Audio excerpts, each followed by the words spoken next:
নাজিরপুরে পানি উন্নয়ন বোর্ডের অবৈধ স্থাপনা উচ্ছেদ অভিযান। 2025 সালের 29 এপ্রিল পিরোজপুর জেলার নাজিরপুর উপজেলার মালিখালী ইউনিয়নের উত্তর ঝনঝনিয়া গ্রামে পানি উন্নয়ন বোর্ডের খাস জমিতে অবৈধ দখলদারদের উচ্ছেদ অভিযান পরিচালিত হয়। এই অভিযানটি নাজিরপুর উপজেলার সহকারী কমিশনার ভূমি ও টুঙ্গিপাড়া পানি উন্নয়ন বোর্ডের যৌথ উদ্যোগে পরিচালিত হয়। উত্তর ঝনঝনিয়া গ্রামের বাসিন্দা ফাতেমা ইয়াসমিন অভিযোগ করেন যে তার প্রতিবেশীরা সরকারি খাস জমিতে অবৈধভাবে পোল্ট্রি খামার স্থাপন করে।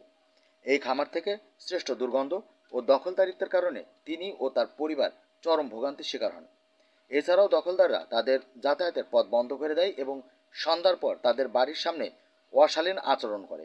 অভিযোগের ভিত্তিতে টুঙ্গিপাড়া প্রেস ক্লাবের একটি টিম সরজমিনে গিয়ে বিভিন্ন পত্রপত্রিকা ও মিডিয়ায় সংবাদ প্রচার করেন।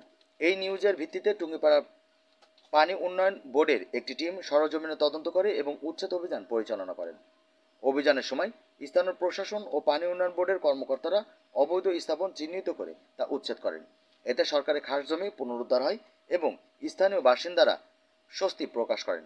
নাজিরপুর উপজেলা সহকারী কমিশনার ভূমি জানান, সরকারি খাস জমিতে অবৈধ দখলদারিত্ব কোনোভাবেই সহ্য করা হবে না। এ ধরনের কর্মকাণ্ডের বিরুদ্ধে ভবিষ্যতেও কঠোর ব্যবস্থা নেওয়া হবে।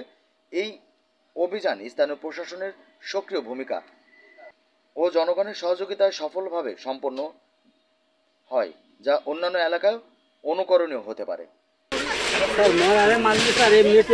অনেক তো আছে অ্যাভেলেবেল স্যার, বিল্ডিং, বাড়ি, ঘর, দোকান সরকারি জায়গায় স্যার।